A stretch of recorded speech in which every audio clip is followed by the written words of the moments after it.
부터 실종, 납치, 감금 신고 486건을 전달받아 내사에 착수하기로 했습니다.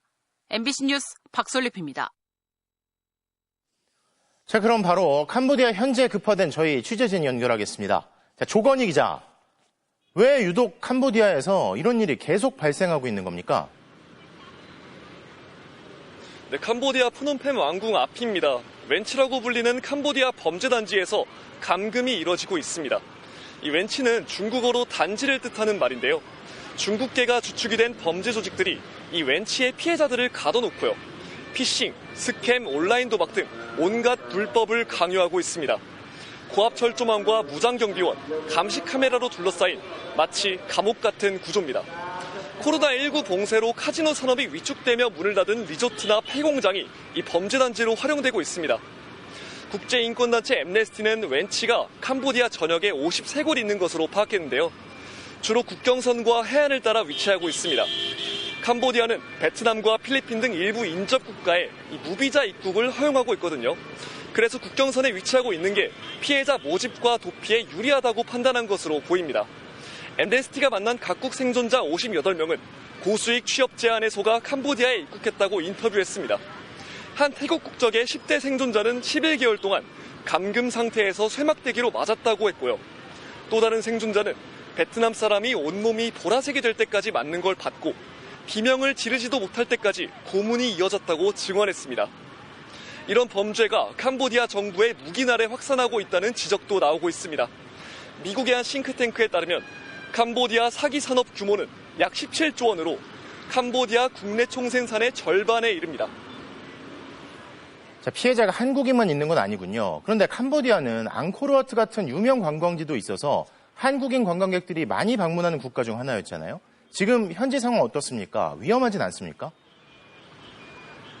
네, 캄보디아는 해마다 우리 국민 20-30만 명이 찾는 국가였습니다. 외교부는 현재 캄보디아 수도인 이곳 프놈펜을 포함해서 전국 11개 지역에 특별여행주의보를 내렸습니다. 긴급한 위험이 있으니까 여행을 자제하고 출국을 권고하는 조치입니다.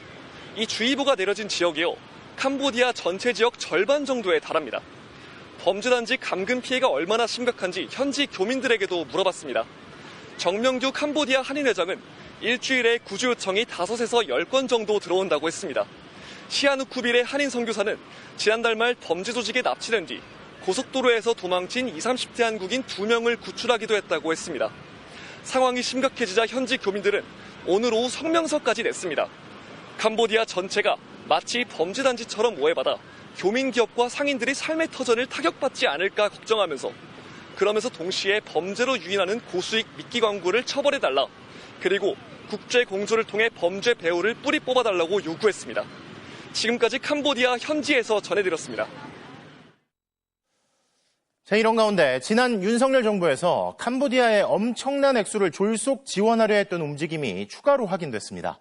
지난 정부 당시 무려 1,300억 원의 예산이 투입된 캄보디아 지원 사업이 졸속으로 추진됐다는 의혹을 전해드린 적이 있는데 이게 끝이 아니었습니다.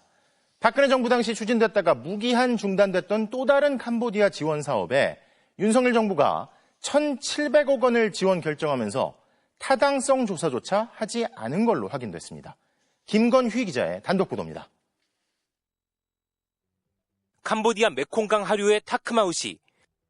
지난 2023년 윤석열 정부는 타크마우시의 하수 처리 시설 사업에 거액을 지원하기로 합니다. 지원금은 1억 2,400만 달러, 현재 환율로 1,700억 원에 달합니다. 그런데 이 사업은 박근혜 정부 때인 지난 2016년 12월에 시작됐다 2년 만에 중단됐습니다. 캄보디아 측이 설계 변경을 요구하면서 비용이 너무 늘었기 때문입니다. 그런데 4년 반이 지난 2023년 6월, 캄보디아가 뜬금없이 윤석열 정부에 차관 신청서를 냈고 정부는 2달 만에 지원 방침을 결정합니다. 공교롭게 캄보디아의 차관 신청 한 달 전 통일교가 메콩강 프로젝트 사업을 언급합니다. 메콩 피스파크 프로젝트는 이미 실체적 건립을 위한 대항해가 시작되었습니다.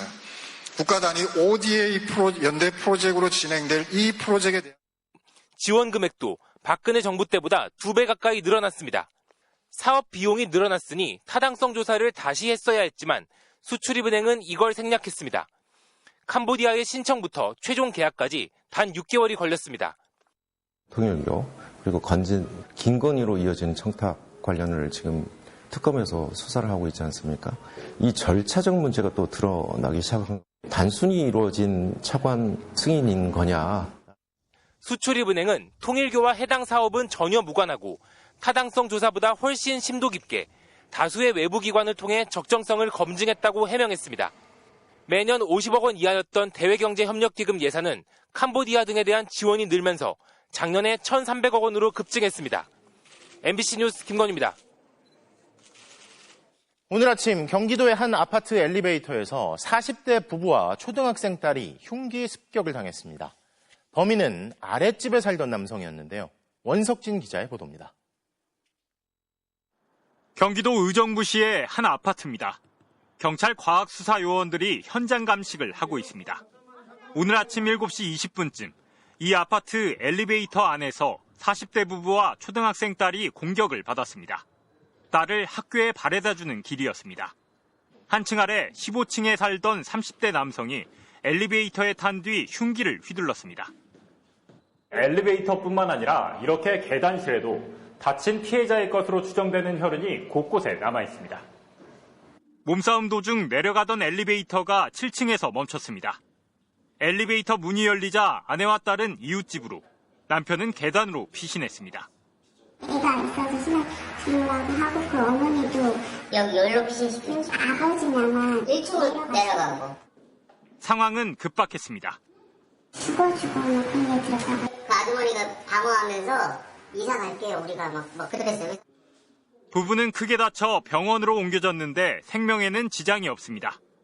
찰과상을 입은 초등학생 딸은 크게 놀라 병원 치료를 받았습니다. 피의자는 자신의 집에서 숨진 채 발견됐습니다. 직업 없이 혼자 살았고 정신질환 병력은 없었던 것으로 파악됐습니다. 누가 그랬어요? 이게 제가 여쭤 물어봤을 거 아니에요? 그랬더니 15층 사람이 그랬는데 이사 올 때부터 그랬다고. 그러니까 갈등이 좀 있었다고. 이 아파트는 2017년에 지어졌습니다. 생각보다 조금 취약한 것 같은데 아래층에서 저희 집에 가고 소문제가 확인을 해서 경찰은 피의자를 부검해 음주와 약물 복용 여부를 확인하기로 했습니다. 피의자가 숨지고 크게 다친 피해자 부부도 당장 조사가 어려워 정확한 범행 동기 파악에는 시간이 걸릴 것으로 보입니다. MBC 뉴스 원석진입니다. 얼마 전 고등학교 유도부 선수가 체급 차이가 있는 다른 학생과 훈련을 하다가 다쳐 사지마비가 됐다는 소식 전해드렸는데요. 부산의 한 중학교에서 비슷한 사고가 또 발생했습니다. 김윤아 기자입니다. 부산의 한 중학교 레슬링부의 한 1학년 학생은 3개월 전 사지마비 판정을 받았습니다. 재활치료를 이어가고 있지만 다른 사람 도움 없이는 움직일 수 없고 손가락조차 못 펴니다. 여행 가고 싶다. 집도 가고 싶다. 키 151cm에 몸무게 48kg이던 중1 선수는 중학교 3학년 선배와 안아던지기 훈련을 하다 목부터 잘못 떨어지며 사고를 당했습니다. 중3 학생은 키가 20cm 더 크고 몸무게도 10kg 넘게 차이 났는데 사고 당시 현장에는 충격을 완화할 안전매트도 없었고 감독 없이 코치 홀로 지도를 하고 있었습니다. 최근까지 소년체전에 출전하며 레슬링 선수의 꿈을 키우던 이 학생의 삶은 송두리째 무너졌습니다. 갑작스레 발생한 사고에 아버지는 일도 그만두고 24시간 간호를 해야 하는 처지입니다. 옛날처럼 돌아갔으면 좋겠죠. 그냥 대소변이라도 스스로 볼 수 있었으면 그까지만 가도 저는 성공이라고 보거든요. 학교 측은 사고 책임은 인정한다면서도 체급 차이를 무시한 훈련 방식에 대해선 문제가 없었다는 입장입니다. 4명이다 보니까 이제 같은 조건에서 서로 교대하면서 지금까지 훈련을 계속해왔던 방식대로 훈련을 했습니다. 학교 측이 감독과 코치에게 징계를 내렸다고 밝혔지만 경고 수준에 그친 것으로 다친 학생 선수의 가족은 학교와 레슬링부 관계자들을 상대로 민형사상 고소를 검토 중입니다. MBC 뉴스 김민아입니다.